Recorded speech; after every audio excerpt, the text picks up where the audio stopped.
In the year 114 BC, House Targaryen fled Valyria for Dragonstone. 5 dragons, silver hair, purple eyes, the sole survivors of the greatest empire the world had ever seen. Except they weren't alone. 12 years before the Doom consumed the 14 flames and drowned the Freehold beneath the smoking sea, another family made a choice. Not south to warmth and trade routes, not to an island fortress overlooking the narrow sea. North to ice, to isolation, to a place so hostile the Freehold had never bothered to conquer it. While the Targaryens became kings, this family became ghosts. This is the story of the dragonlords who survived in silence, the ones history forgot, the ones who chose duty over crowns. This is the chronicle of House Qhaedorys, the Whale Oath Wardens of Ibben. The Freehold in its final decades was a civilization drunk on power. 40 families commanded dragons. Sorcery flowed like wine. Roads of fused stone stretched across continents. The Valyrians believed they were eternal, but some families saw differently. House Qhaedorys wasn't one of Valyria's great powers. They didn't breed siege titans like the Colossi of House Moraynar. They didn't command naval fleets. They were storm wardens, mountain specialists, assigned to the high passes where wind could rip wings and cold could kill in minutes. Their dragons were built for endurance, not spectacle. Their riders trained for survival, not glory. And when Daenys the Dreamer's prophecy rippled through Valyrian society, when whispers of doom began to spread, House Qhaedorys didn't debate. They planned. Shortly after the Targaryens departed for Dragonstone, a routine mountain patrol launched from the Frostspine Ares. Dragons and riders, supplies and scrolls, enough provisions for a standard patrol. Except this patrol never returned. No announcements, no farewells, no renunciation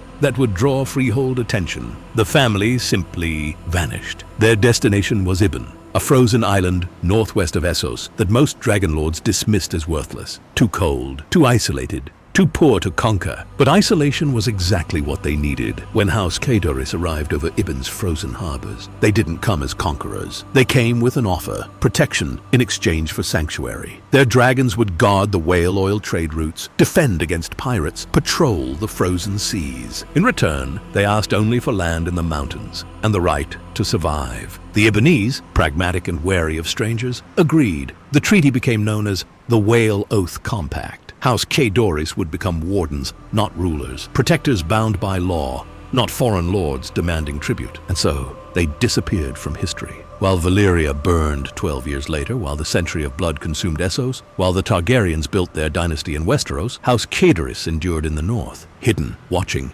waiting. Over the centuries, House Qhaedorys evolved. They married into Ibben's whaling clans, its shipwrights, its hunters. They adopted the island's laws, its customs, its harsh philosophy of survival, but they never forgot they were Valyrian. Their appearance became legendary.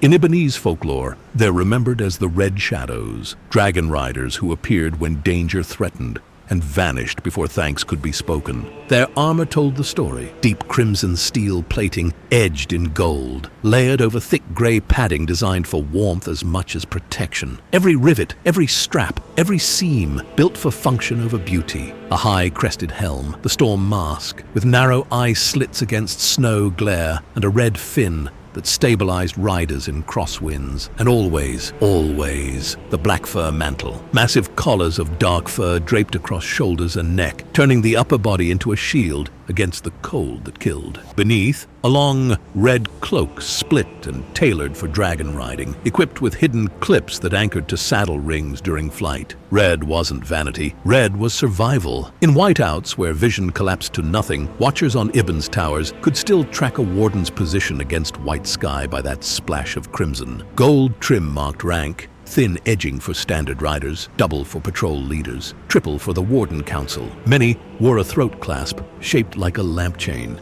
the symbol of the compact, a promise made visible. They looked like walking warnings, practical, disciplined, built for endurance, not spectacle. When you saw red and black against a winter storm, you knew the Wardens were watching. House Qhaedorys brought 3 treasures from Valyria that survived the doom. The first was Frostbrand, a Valyrian steel longsword carried by the Warden Lord. Its blade rippled with patterns like frozen water, dark gray steel with veins of pale blue. The pommel was shaped like a storm cloud, and tradition held that the sword had been forged in the high passes where lightning met ice. The second was Whaleheart, a shorter blade carried by the Warden lady, named not for Valyria, but for Ibben. Its steel was darker, almost black, with silver ripples like waves. When House Qhaedorys married into the island's clans, they renamed this blade to honor their new home. The third treasure wasn't a weapon, it was the Ledger of Flame, a book bound in dragon scale and sealed with Valyrian glyphs. Inside were the breeding records, the bonding protocols, the knowledge that kept their dragon line alive when the Targaryens would falter and fade. These weren't symbols of conquest, they were symbols of survival. And unlike the great houses of Westeros who displayed their Valyrian steel in throne rooms and feasting halls, House Qhaedorys kept theirs practical. Frostbrand and Whaleheart were carried on patrol, used, maintained, never decorative, because in the north, beauty meant nothing. Only function mattered. For centuries, House Qhaedorys maintained what they called the Western Ledger Flights, long reconnaissance arcs toward the coastlines of Westeros, not to conquer, not to make contact, simply to watch. They mapped currents, tracked storms, observed migrations of creatures moving south and east from the far unknown. They never landed, never spoke to lords or maesters, because landing created rumor, and rumor created attention, and attention would destroy everything they'd built, so they remained legends. Occasional sightings by fishermen who swore they saw red-cloaked riders on dragonback, whispered stories in northern ports of crimson shadows against gray sky, but never proof, never confirmation, just ghosts in the cold. Then came the year 58 AC. Queen Alysanne Targaryen, wife of King Jaehaerys I, flew north on her dragon Silverwing to visit the Night's Watch at the Wall, a gesture of goodwill, a show of royal presence at the edge of the realm. House Qhaedorys, conducting their routine Western Ledger patrol, had sent their greatest warrior to observe the northern reaches of Westeros and map any changes in the frozen coastlines. This is Vaymar Qhaedorys, called Ledger Keeper in the archives, but known to every Ibbenese whaler and warrior as Farsight the Unbroken. And he rode Vaydar Farsight, a battle-scarred grey dragon from the Whiteear line, whose wings bore the marks of 100 fights. Vaymar wasn't just a scout, he was a legend. For 30 years, he'd patrolled the frozen eastern reaches where things came out of the unknown. Massive predators, swarms of razor-winged scavengers, pack hunters intelligent enough to bait an ambush. He'd fought the glass-wing plague when razor-wing swarms blackened the sky, driving them into sea winds with calculated dives and smoke-lure tactics that became doctrine. He'd hunted the creatures of the Bone Maw winter, tracking apex beasts that could vanish into ice and reappear miles away. His armor told the story. The crimson steel was scored and reforged. The black fur mantle had been replaced 3 times. His Stormmask helm bore a triple gold trim, council rank, plus a 4th line added by Ibben's own whale lords, a mark of honor never given to an outsider before or since. He carried Frostbrand, the Valyrian steel longsword of the Warden Lord, because his father had died holding the Eastern Watch, and Vaymar had earned the right to carry it into battle rather than ceremony. Beneath him, Vaydar was equally legendary, larger than most white-ear dragons, with silver-gray scales that looked like storm clouds, and eyes that could spot movement against snow from miles away. The dragon's left wing showed a massive scar where a bone maw beast had nearly torn the membrane apart. Vaydar had fought mid-air, killed the creature with his jaws, and glided 30 miles home on a shredded wing. Together, they were Ibben's greatest defenders, the red shadow that appeared when death came from the east.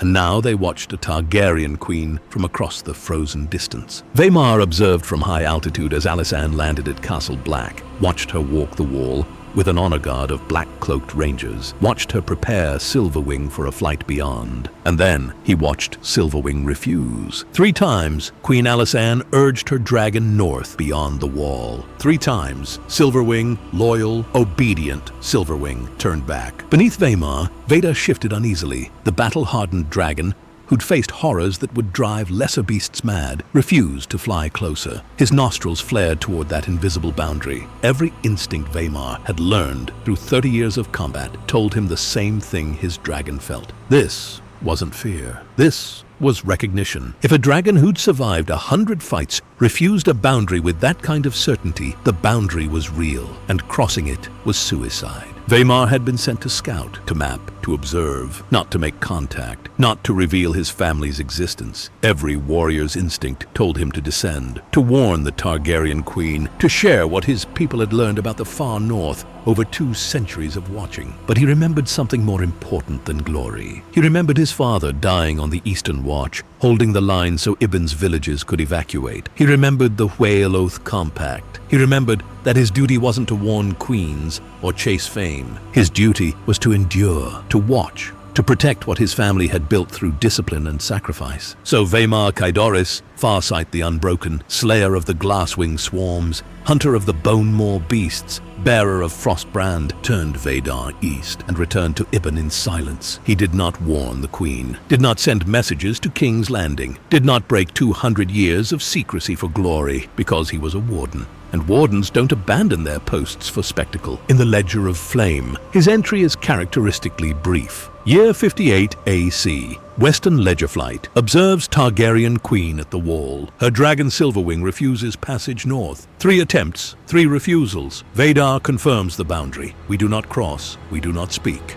We remember. Then he flew home to prepare for the next Eastern patrol, because the true threats didn't come from Westeros. They came from the places even dragons feared. By the time Jon Snow takes the Black, by the time Daenerys Targaryen hatches 3 dragons in Essos, by the time the world believes dragons are extinct, or returning only through miracle, House Qhaedorys still flies. Not many, never many. Their survival depends on discipline, on rationing, on refusing to breed beyond what winter can feed. Roughly 7 adult dragons, 3 adolescents, 9 eggs held in reserve, waiting for the right moment, the right winter stores, the right balance between duty and survival. Their riders still wear red and black, still carry Frostbrand and Whaleheart, still patrol Ibben's frozen waters, and watch the eastern horizons for threats the rest of the world doesn't know exist. They are not kings, they are not conquerors, they are wardens, and they have outlasted every other dragonlord family except the Targaryens, not through prophecy or destiny, but through restraint, through duty, through producing warriors like Vaymar, who understood that true strength meant choosing silence over glory.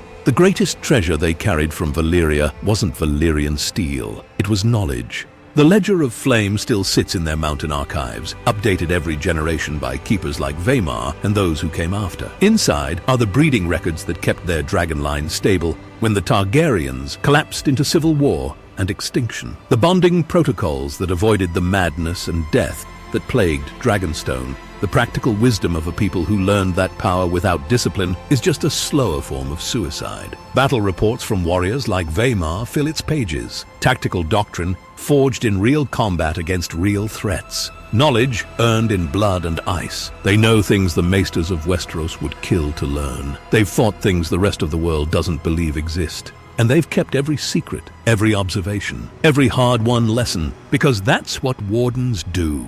They watch, they record, they endure, and when the world needs them, if it ever realizes they exist, the knowledge will be there. House Targaryen is famous. Their dragons are legend. Their conquest changed the world. But in the frozen north, on an island most of Westeros has never heard of, another family endures. Red cloaks against white storms, black fur mantles, gold-trimmed helms. Dragons bred for cold and discipline rather than spectacle and war. They are House Qhaedorys, the Whale Oath Wardens, the dragonlords who chose survival over glory, duty over dominion, silence over fame. They carry Valyrian steel, not as symbols of power, but as tools of survival. They keep the Ledger of Flame, the knowledge Valyria lost, the wisdom the Targaryens forgot. And somewhere in those frozen mountains, when winter winds howl and darkness gathers, red shadows still circle in the sky, watching, waiting, remembering.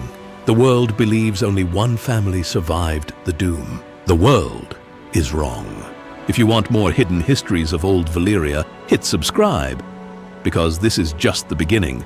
The Targaryens conquered Westeros, but House Qhaedorys, they conquered something harder. They conquered survival.